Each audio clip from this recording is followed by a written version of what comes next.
Em preparação para a nossa prece, eu vou ler o item do livro Sinal Verde, Dever e Trabalho. O compromisso de trabalho inclui o dever de associar-se à criatura ao esforço de equipe na obra a realizar. Obediência digna tem o nome de obrigação cumprida no dicionário da realidade.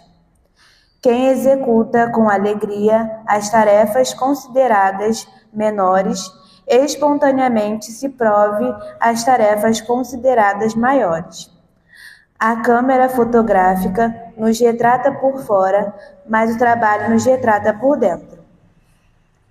Quem escarnece da obra que lhe honorifica a existência, desprestigia a si mesmo. Servir além do próprio dever não é bajular, e sim entesourar o apoio e a experiência, simpatia e compreensão. Na formação e complementação de qualquer trabalho, é preciso compreender para sermos compreendidos. Quando o trabalho converte o trabalho em alegria, o trabalho se transforma na alegria do trabalhador. Vamos então elevar nossos pensamentos, agradecendo a espiritualidade amiga por termos chegado aqui, que possamos aproveitar esta noite de estudo, escutando com amor tudo aquilo que a nossa palestrante da noite irá nos trazer. Obrigada por tudo, Senhor, que assim seja. Agora, neste momento, vamos chamar o nosso irmão Alexandre para a divulgação da obra espírita. Irmãos, paz e alegria em nossos corações. Hoje, dia 12 de junho, é a data convencionada como Dia dos Namorados. E quando se fala nessa data, normalmente uma palavra-chave que está muito associada a ela é a palavra amor. E pensando nisso, nós trouxemos hoje não a sugestão de uma, mas de 3 obras que giram em torno disso. Amor Sempre, de Adenauer Novaes, Amor Sempre Amor, de Richard Simonetti, e Amor Imbatível Amor, esse é um clássico, Espírito Joana de Ângeles, psicografado por Divaldo Franco. Embora cada uma dessas 3 obras tenha sua especificidade, uma linguagem própria de cada autor, mas elas têm em comum justamente abordar essa temática do amor numa perspectiva de visão espírita, nos mostrando, que o amor ele não necessariamente está ligado à questão da paixão, mas sim mostrando o amor num sentido mais amplo, mais abrangente, mais profundo, como realmente essa força divina que abrange todo o universo e que se manifesta das mais diversas formas. E as obras vão justamente mostrar esses diferentes tipos de amor. Então, para aqueles que quiserem conhecer melhor o verdadeiro sentido do amor em suas diversas manifestações, fica aí a sugestão dessas 3 obras. Muita paz. Bom, para começarmos agora com o nosso estudo, que estamos continuando o 3º mês do Projeto Educativo Doutrinário PED, A Fé Ativa Construindo uma Nova Era, ano 2. E o tema da noite é a Nova Era, com a expositora Júlia Vasconcelos, do Grupo Espírita Missionários da Luz. Boa noite.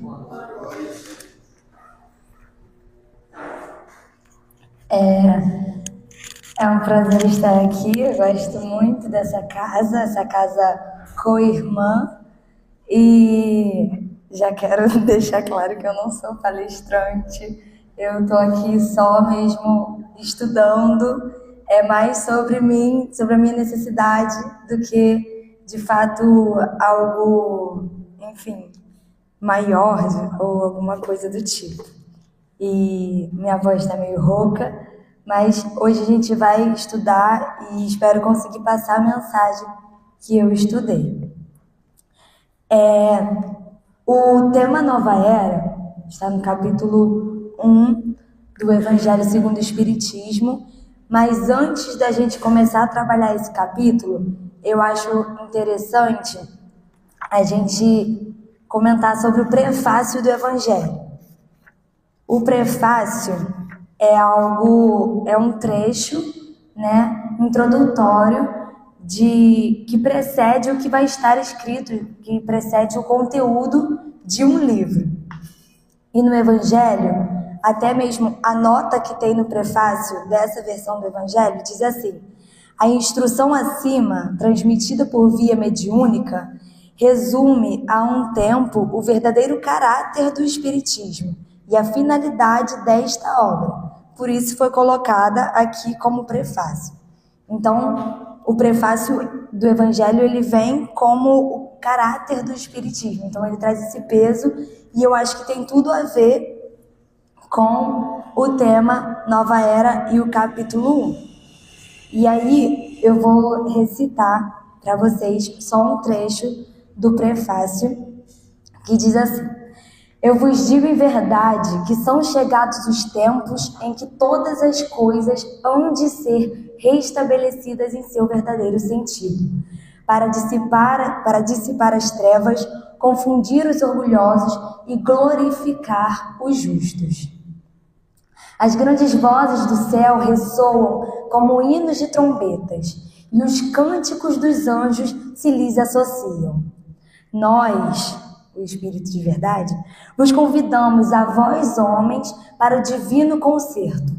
Tomai da lira, fazei uníssono nas vossas vozes, e que num hino sagrado elas se estendam e repercutam de um extremo a outro do universo. Homens, irmãos a quem amamos, aqui estamos, juntos de vós.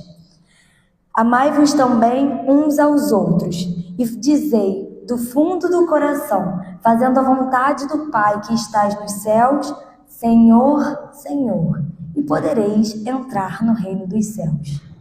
Então, como não citar esse prefácio que tem tudo a ver com a nova era?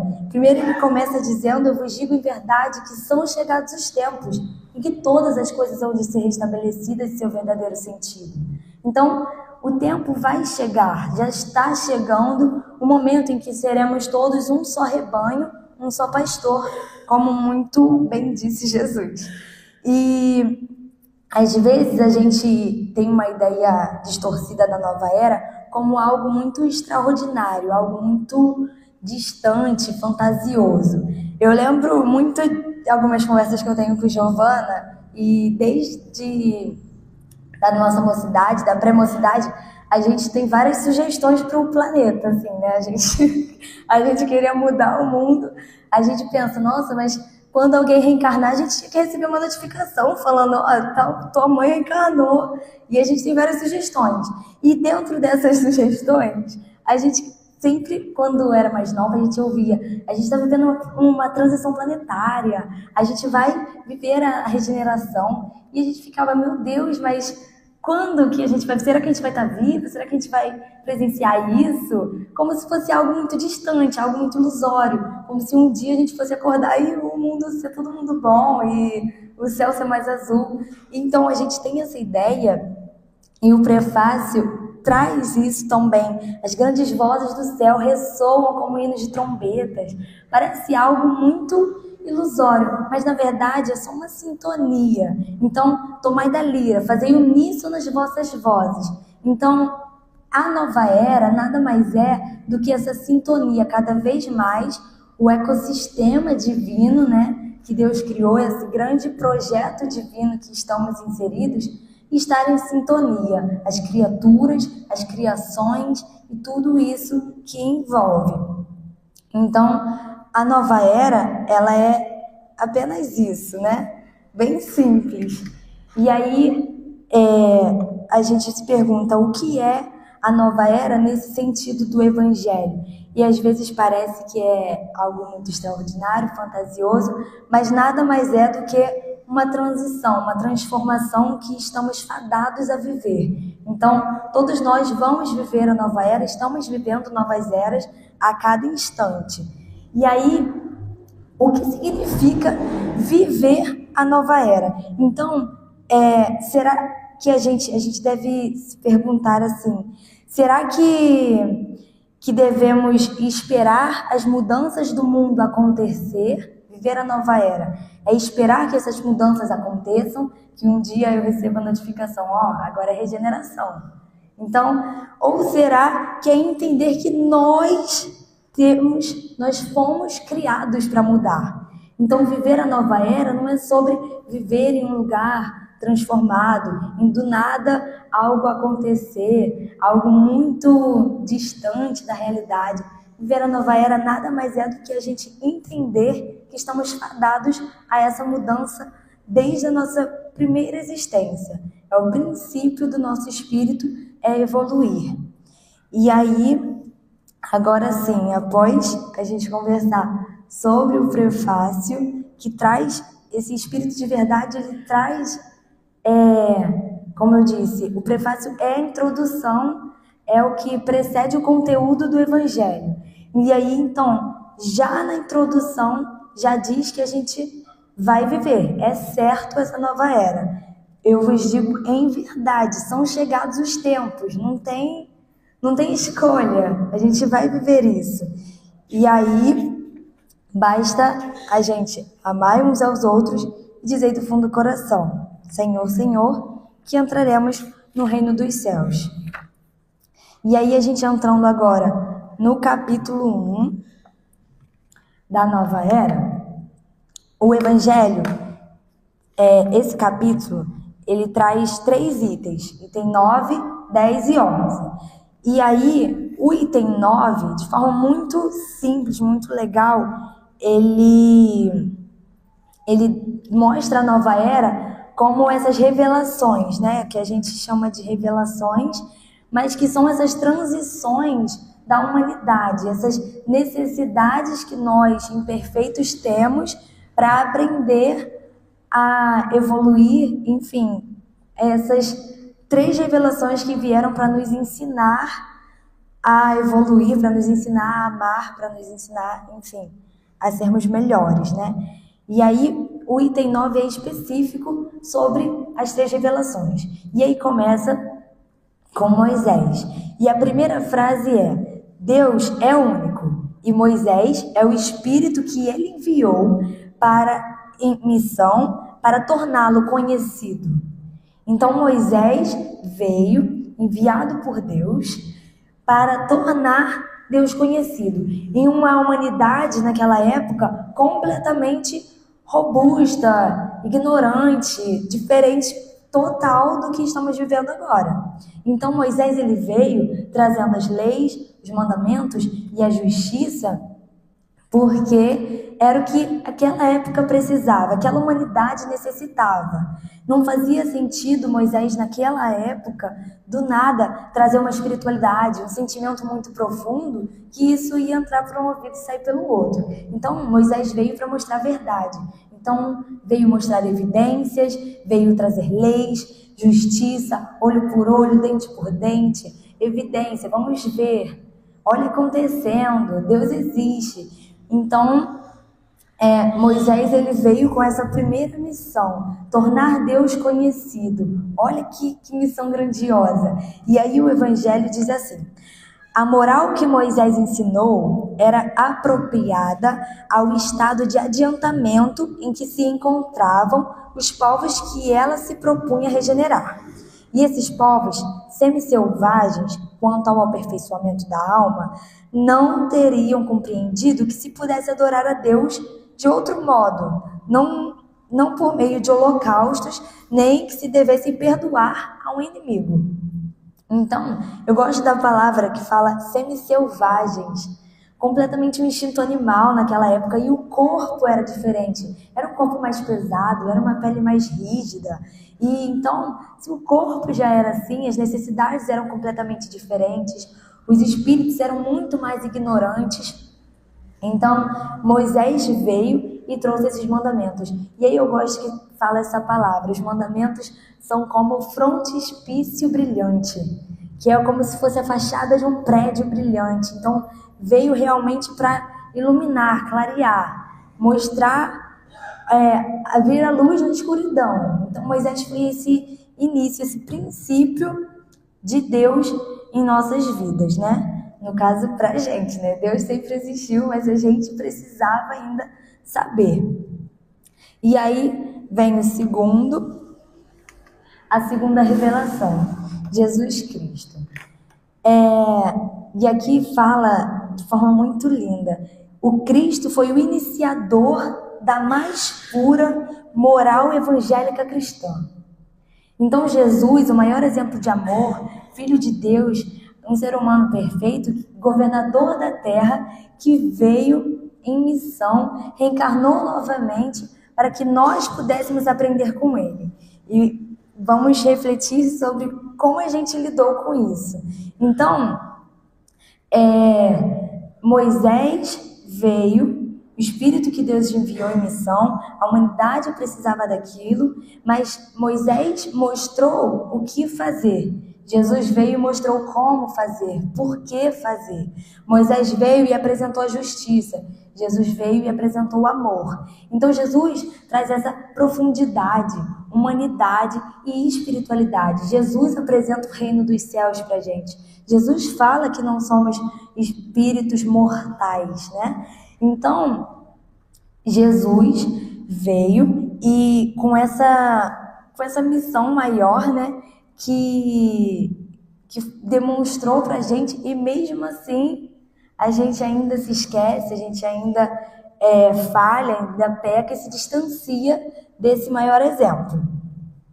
E aí vem o Espiritismo. E o Espiritismo, ele vem na terceira revelação, e de uma forma muito interessante que o Evangelho fala, como se a gente tivesse necessidade de algo para nos lembrar todos os dias dos ensinamentos de Jesus. Então, o Espiritismo traz aqui a alavanca de que Deus se utiliza para que a humanidade avance. Olha que profundo. Então, o Espiritismo, ele veio para nos lembrar, porque nós, de forma muito até que pesada, aqui fala que nós esquecemos, que nós ignoramos os ensinamentos. E aí o item 10 diz assim: um dia Deus, em sua inesgotável caridade, permitiu que o homem visse a verdade varar as trevas. Esse dia foi o do advento do Cristo. Depois da luz viva, voltaram as trevas. Esse dia foi o do advento do Cristo, voltaram as trevas. Após alternativas de verdade e obscuridade, o mundo novamente se perdia. Então, semelhante aos profetas do Antigo Testamento, os Espíritos se puseram a falar e vos advertir. O mundo está abalado em seus fundamentos. Reboará o trovão. Sede firmes. Muito claro e muito profundo a forma como o Espiritismo veio, porque mesmo com Jesus, o maior exemplo, Deus em sua inesgotável caridade trouxe um Filho perfeito para que pudéssemos aprender com ele, e mesmo assim nós retornamos para as trevas. E mesmo assim nós crucificamos esse ser que veio para nos ajudar. Então, a humanidade não voltou para as trevas porque Jesus falhou. Nós falhamos.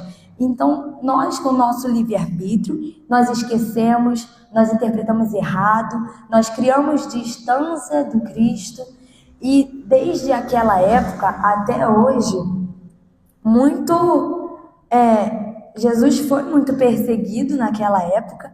Hoje ainda é muito falado e sempre será, mas mesmo assim nós ainda temos a capacidade, a ignorância de esquecer, de interpretar errado e principalmente de nos distanciar. Então o Espiritismo, ele veio para que nós pudéssemos advertir. Aqui fala, os espíritos se puseram a falar e vos advertir. E essas palavras são muito legais, porque fala primeiro que a verdade veio a se mostrar nas trevas, que foi o dia do advento, então o dia da chegada do Messias.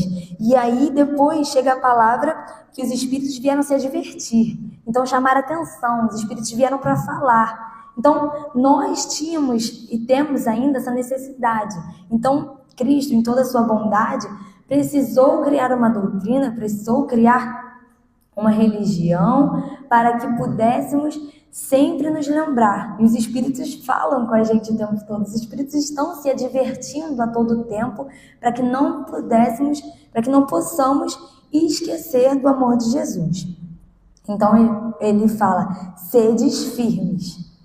Vamos ser firmes nessa doutrina. Então o evangelho ele veio e voltem a ele quando precisar. Vamos repetir para não esquecer quem somos e o que viemos ser. Então, essa é a missão, né, da terceira revelação, que é esse... Eu sempre, hoje eu me corrigi uma coisa que eu sempre falo errado. Eu sempre falo que a doutrina é um privilégio. E aí hoje eu pesquisando a palavra privilégio, vem como vantagem. Então, eu vou trocar e vou começar a me corrigir, a falar que é um presente, é uma responsabilidade. Nós não temos vantagem nada de estarmos aqui. Nós temos uma responsabilidade muito maior. E a gente vai falar sobre isso. Depois que a gente tem acesso a isso, o que importa é o que vamos fazer com esse acesso. E aí, após essa terceira revelação, no item 10, ele traz... o que nós vamos fazer com essas revelações? O que nós estamos fazendo com tudo isso? Como estamos lidando com essas novas eras? E aí, a gente pensa que nós espíritas recebemos muito aqui, né? Não como privilégio, mas como responsabilidade. E aí, o que estamos fazendo? E aí tem uma frase de Chico que diz assim: quando chegarmos ao plano espiritual, ninguém vai perguntar qual era a nossa religião, mas quanto bem nós praticamos na Terra. E aí, trazendo para o contexto da doutrina, independente da posição, né, pessoa que está dando a palestra, pessoa que é o diretor da casa, pessoa que vem só participar, independente da posição, o que importa é o que nós vamos fazer com o que estamos aprendendo. Então, o item 10 ele fala, vou ler aqui um trecho: cristãos, voltai para o Mestre que vos quer salvar. Tudo é fácil àquele que crê e ama. O amor o enche de inefável alegria. Então, ele vem dizendo que é para a gente voltar ao Mestre. O Mestre está esperando por nós. E o que vamos fazer com isso? Temos acesso a isso e não vamos fazer nada? Lemos uma frase dessa: voltai para o Mestre, inefável alegria, a gente não consegue nem mensurar. Então, vamos fazer jus, né, à responsabilidade que Deus confiou a nós. E aí, sobre isso, eu gosto muito do capítulo 7, Bem-aventurados os pobres de espírito, que cita na Missão do Homem Inteligente da Terra, cita o seguinte trecho: a natureza do instrumento não está a indicar a que utilização deve prestar-se. Não, perdão, é uma pergunta. A natureza do instrumento não está a indicar a que utilização deve prestar-se? Então, estou falando da inteligência. A natureza da inteligência não mostra por que a gente é inteligente? O que a gente deve usar essa inteligência? E aí dá um exemplo perfeito. A enxada que o jardineiro entrega a seu ajudante não mostra a este último que lhe cumpre cavar a terra? Que direis se esse ajudante, em vez de trabalhar, erguesse a enxada para ferir o seu patrão? Direis que é horrível e que ele merece ser expulso. Pois bem, não se dá o mesmo com aquele que se serve a sua inteligência para destruir a ideia de Deus e da providência entre seus irmãos? Não levanta ele contra o seu senhor a enxada que lhe foi confiada para rodear o terreno? Tem ele o direito do salário prometido? E muitas vezes nós somos esse trabalhador. Nós somos essa pessoa que pegamos essa enxada e erguemos ao nosso patrão. Deus confia tantas coisas em nós.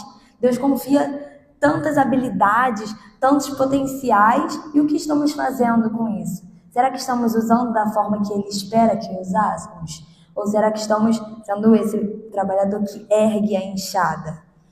Então, a doutrina espírita, ela veio para nos trazer essa reflexão. Se Cristo foi o suficiente, mas nós, na nossa ignorância, mesmo assim não conseguimos aprender. E a doutrina, ela veio para nos ensinar e estarmos aqui relembrando todas as vezes o que devemos fazer, o que viemos para ser. E aí, aqui começa agora no item 10 a falar sobre essa revolução. Então, a partir do momento que a gente entende o que viemos ser, o que queremos ser, né? Então a gente começa naturalmente uma transformação moral, começamos a renunciar mais, escolher fazer o bem. E aí é que fala sobre essa revolução. Diz assim: a revolução que se apresta é antes moral do que material. Os grandes espíritos, mensageiros divinos, sopram a fé, para que todos vós, obreiros esclarecidos e ardorosos, façais ouvir a vossa voz humilde, porquanto sois o grão de areia. Mas sem grãos de areia não existiriam montanhas. Então, dentro desse ecossistema divino, nós somos o grão de areia. Mas nós somos necessários para que existissem as montanhas. Então, entender a mansietude, a mansidão espiritual é importante para entender a nossa missão.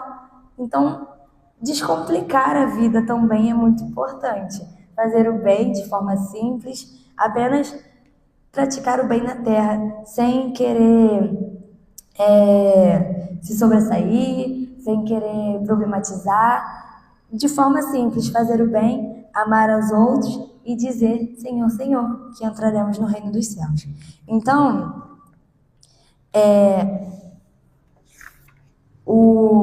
um espírito jaelista diz assim: Moisés abriu o caminho, Jesus continuou a obra e o espiritismo a concluirá. Então, estamos agora, né, nessa encarnação, estamos no momento da doutrina, não estamos mais presenciando Jesus encarnado. Então, será que a gente está perto dessa conclusão? Será que estamos já espíritos evoluídos? Temos que refletir, né? O que estamos fazendo com esse acesso que a gente tem dessa nova revelação?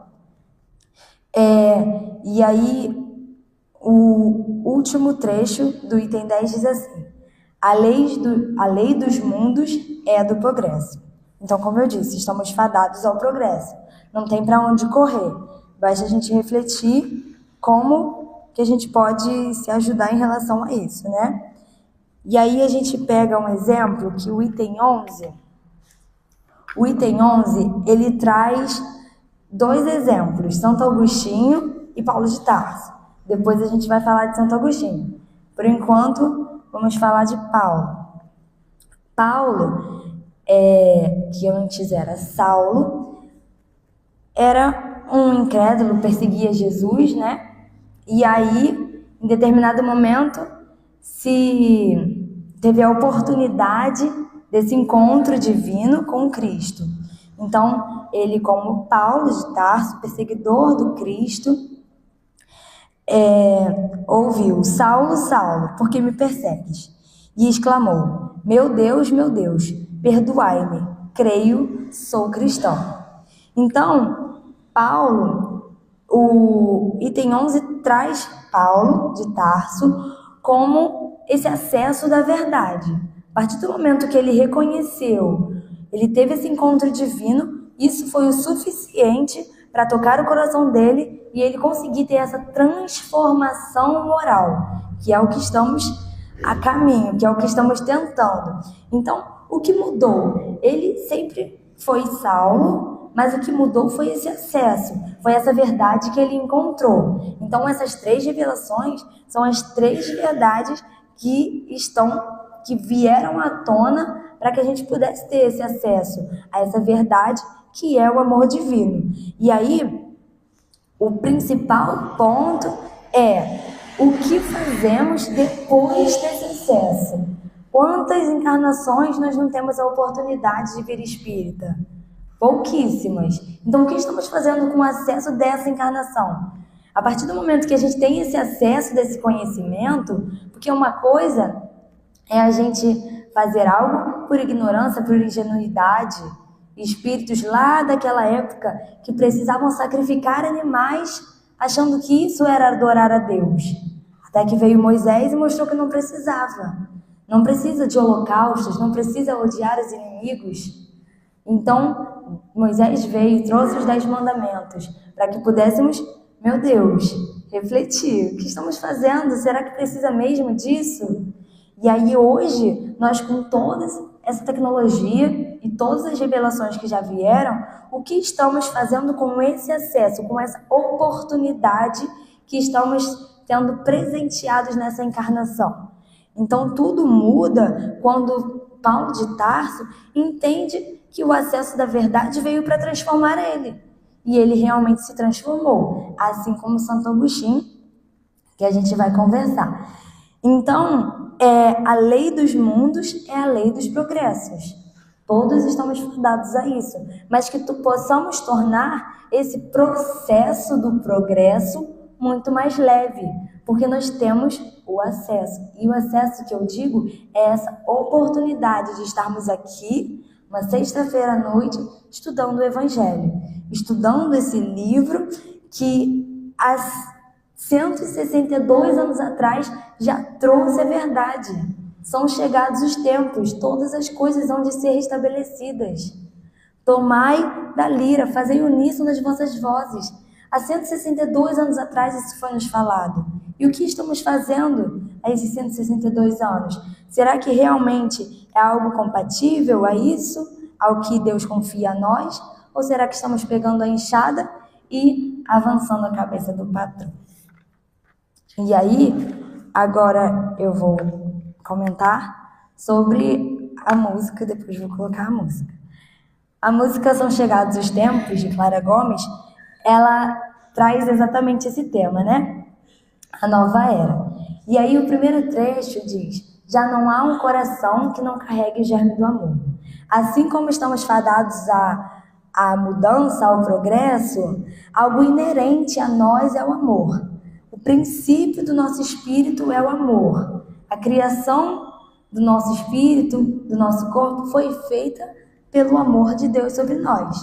Então, não há um coração que não carregue o germe do amor. Todos nós temos, mas nós criamos camadas e camadas de orgulho, vaidade, egoísmo e diversas dificuldades sobre esse amor, sobre esse germe.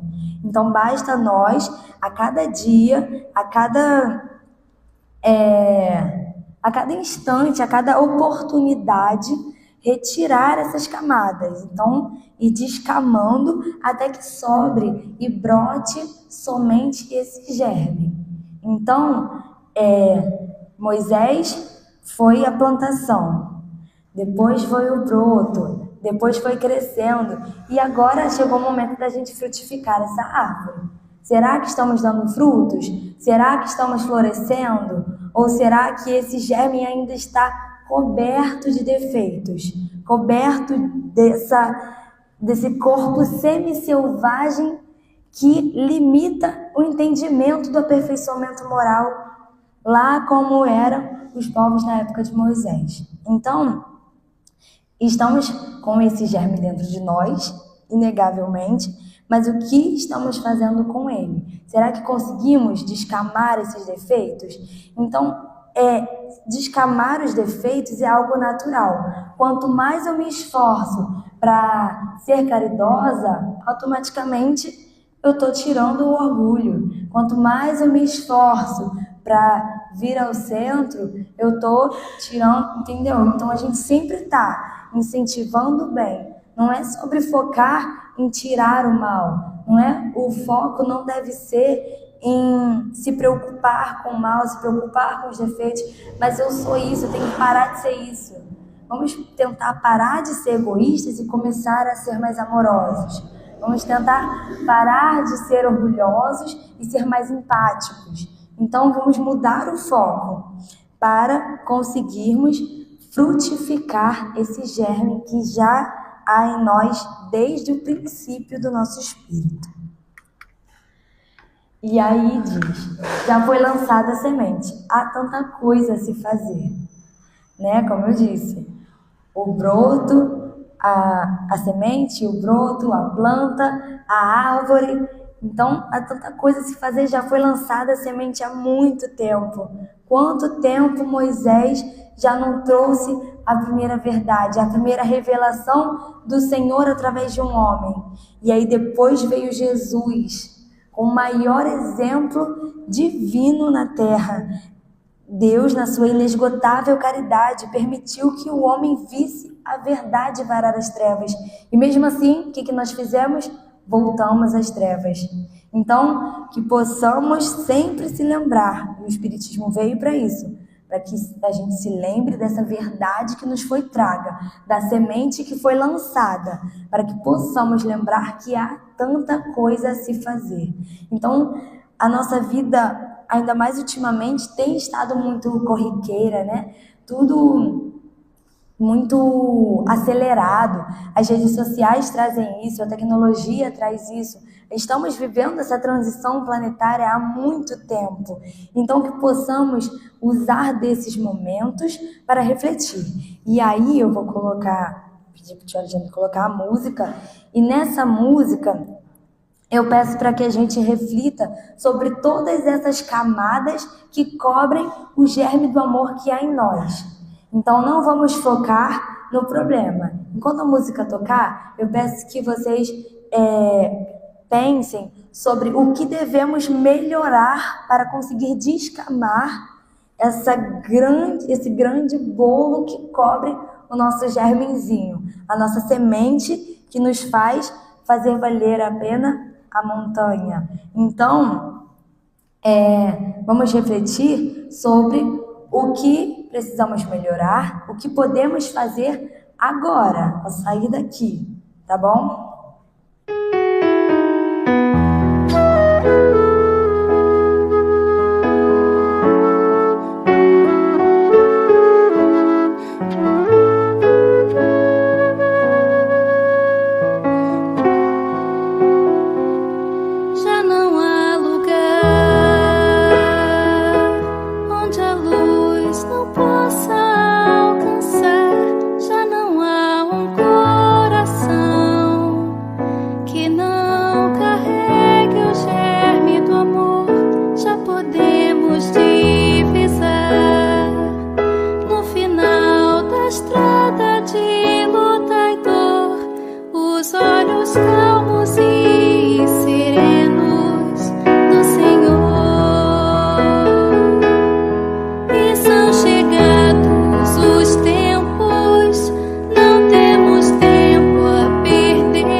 lançada a semente e há tanta coisa a se fazer, acolher corações, amar é nosso papel, unificar as nações,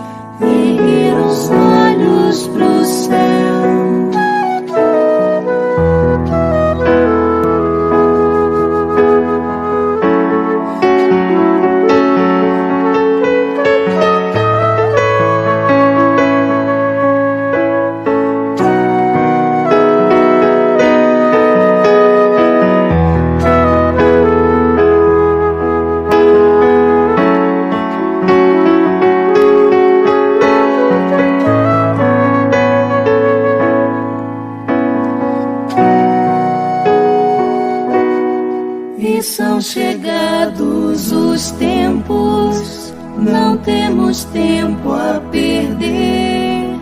Já foi lançada a semente e há tanta coisa a se fazer, acolher corações.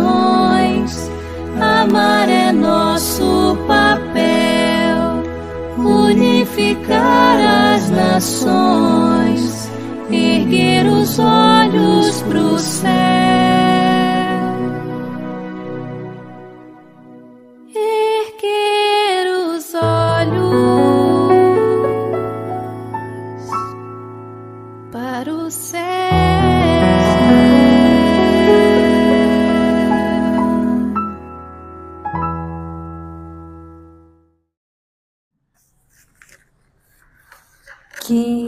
Que possamos sempre ter esses momentos de reflexão para perceber o que estamos fazendo que não condiz com o que estamos recebendo. O que estamos fazendo que se assemelha a levantar a enxada para o patrão. Então, é sempre importante. E aí a gente traz Santo Agostinho, que vem no item 11 desse capítulo 1.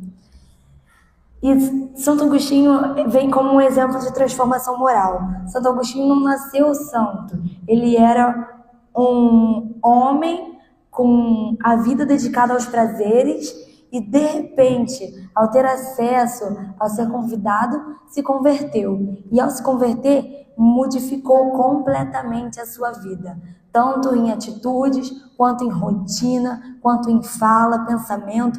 E aí Santo Agostinho se tornou santo, não nasceu santo. E ele vem no Evangelho como esse exemplo de transformação moral. E é muito positivo a forma como Santo Agostinho tem algumas falas que nos convida a olhar o mundo de outras maneiras. E aí, olhar o mundo de outras maneiras é como se tudo muda quando a virada de chave dessa conversão vem quando a gente cria intimidade com Deus. Então, de forma melhor, na Bíblia diz assim, que, óbvio que eu vou falar da minha forma, né? Que 2 pessoas ouviram a palavra do Senhor, mas uma que praticou se assemelha a construir uma casa sobre rochas, e outra se assemelha a construir uma casa sobre areia. Quando vem a tempestade, a casa de rocha se mantém, a que pratica. E quando vem a tempestade, a casa de areia não se mantém de pé. Então, as 2 ouviram, as 2 tiveram acesso, as 2 tiveram oportunidade, mas só uma, a que praticou, se manteve, porque a gente tem que construir em nós esse espaço sólido de fé, esse espaço sólido e concreto de intimidade, para quando vier essas tempestades, a nossa casa não demolir. E aí, essa intimidade com Deus, ela é construída ao longo de muito tempo, mas é uma intimidade muito sincera e muito fácil. Às vezes a gente complica, né? Às vezes a gente imagina as coisas de uma forma muito ilusória, muito extraordinária. Pode ser muito mais simples. Uma prece sincera, estar aqui e praticar o bem, independente de qualquer coisa, praticar o bem sempre. Então, para Santo Agostinho, não era um novo Deus, ele já tinha escutado falar de um ser maior.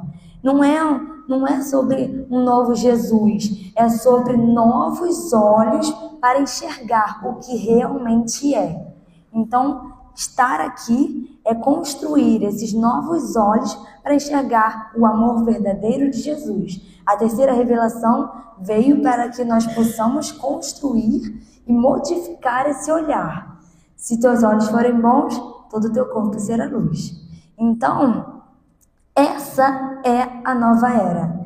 Essa construção desse olhar. Não é uma transição de um dia que vai acontecer em algum lugar. A nova era não é um espaço que a gente vai chegar quando morrermos. A nova era é essa construção desse novo olhar sobre o que já é. Nós só estamos com muitas camadas que nos impedem de enxergar, né? E aí, a gente reflete, se eu tenho uma xícara cheia de café, e aí alguém me esbarra, o que eu derrubo da xícara? Café. Por quê? Minha mãe tá falando pra eu beber água.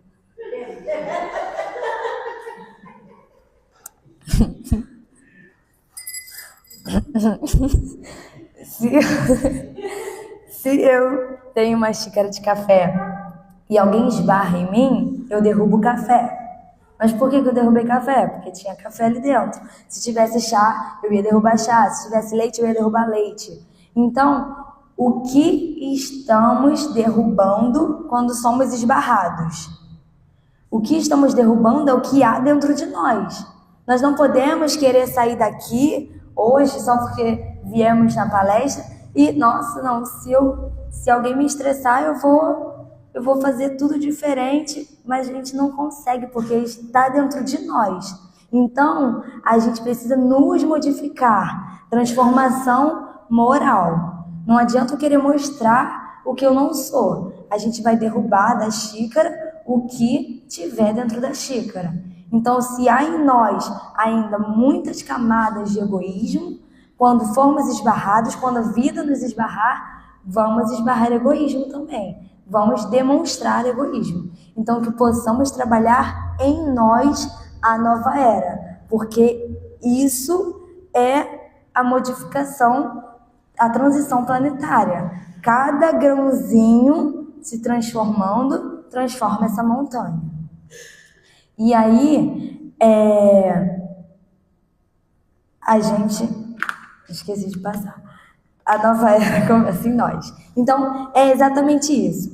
Então, que a gente saia daqui lembrando que nós fomos criados para não permanecer iguais. Nós não somos iguais e nem na próxima encarnação nós não vamos ser iguais a essa em questão nenhuma. Nós somos fadados ao progresso. Toda encarnação é positiva. Todo planejamento reencarnatório vem para o nosso melhoramento. Não há nenhuma coisa no nosso planejamento que vem para o nosso mal. Tudo a gente escolheu para nos melhorarmos. Então, que possamos ter essa noção para conseguir transformar esse olhar e conseguir fazer da nova era dentro de nós a cada dia. Cada dia é uma nova oportunidade de nos melhorarmos. Cada dia é uma nova oportunidade de transformar o mundo em uma nova era. E aí, então, finalizando já, estamos fadados ao progresso e toda vez que nós escolhemos amar um pouco mais, se melhorar um pouco mais, trocar nossas palavras, fazer uma prece sincera, toda vez que escolhemos ser um pouco melhor, a nova era começa outra vez. E que possamos ter muitas novas eras, e que possamos recomeçar sempre, porque sempre é tempo de ter uma nova era em nós. Então, saiamos daqui e que a gente saia sempre se lembrando. A nova era começa em nós e a gente tem muitas oportunidades de começar essa nova era. Nunca é tarde. 50 anos de erro não pode justificar os próximos 5 anos que vêm para ser acerto. Porque a partir do momento que eu tenho acesso, a partir do momento que Deus confiou uma enxada para eu afofar a terra, eu não posso erguer essa enxada na cabeça do meu patrão. Então, que possamos sair daqui lembrando. A nova era começa em nós todas as vezes que escolhemos ser um pouquinho melhor. E que não nos cansemos, que estejamos sempre estimulados a começar outra vez, tantas vezes quanto for necessário. E aí eu finalizo com o trecho final que diz na música Quem Vai Dizer de Amor do Grupo Bem, que é um conjunto de várias partes do Evangelho. E aí vou recitar esse trecho que diz assim: o bem reinará na terra quando os espíritos que a vêm habitar, os bons predominarem, porque então farão que reinem o amor e a justiça.